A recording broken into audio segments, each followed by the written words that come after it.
let's understand post-tension terminology and its practicality. Post-tensioning is a construction technique that strengthens concrete by applying compressive stress to offset tensile stress.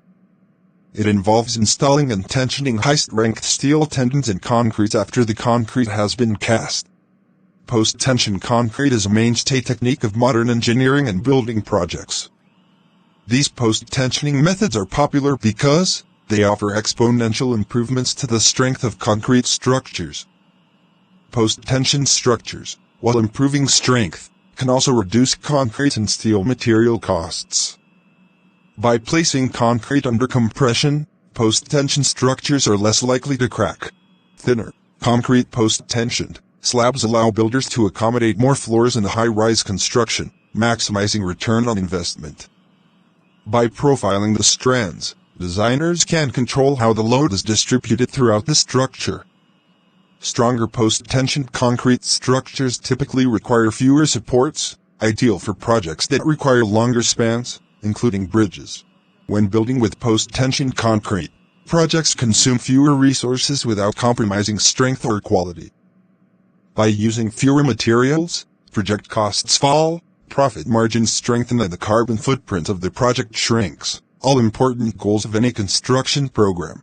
Before we understand how post-tension works, let me take this opportunity to thank my subscribers for making us reach 500, but I am looking forward for more subscribers as we continue to support the growth of the channel in order to make us acquire construction basic knowledge.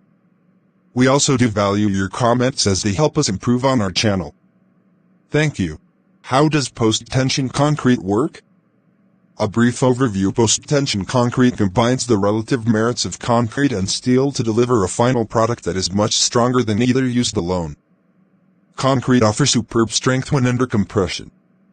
However, when that slab structure is placed under tension, it can be weakened and is prone to cracking. Rebar, adding steel reinforcement. Rebar, a passive reinforcement system, to the pour offers some tensile strength improvement, but it still has structural capacity limitations. Rebar reinforced concrete may still be liable to cracking for long, unsupported slabs, for instance. The solution? Post-tension concrete, which is an active reinforcement system. There are two main types of post-tension systems: bonded and unbonded. This video focuses primarily on the bonded post-tension method. A post-tension concrete structure will probably contain rebar, typically around the post-tension anchorage areas. Post-tensioning strands. The main element in the post-tension structure is the addition of the post-tensioning strands. These steel strands run through ducts embedded in the structure. The strands are secured at one end of the structure, with an anchorage device, and then passed out of the opposite edge of the structure.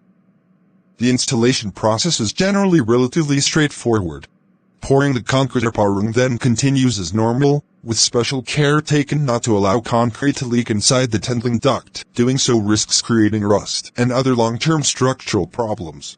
Stressing the strands once the concrete has sufficiently cured, the exposed strands are stressed with specialist tools to create internal forces that place the concrete in compression to counteract external loads.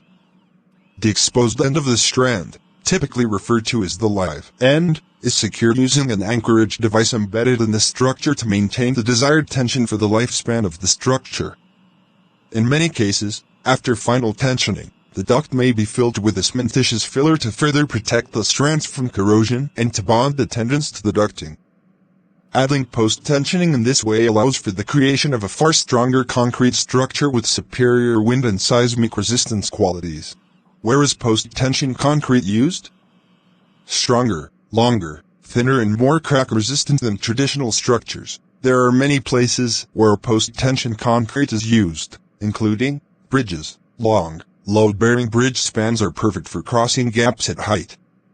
Skyscrapers, by using post-tension slabs to reduce deflections and cracking, allowing for thinner slabs and larger spans between supporting columns.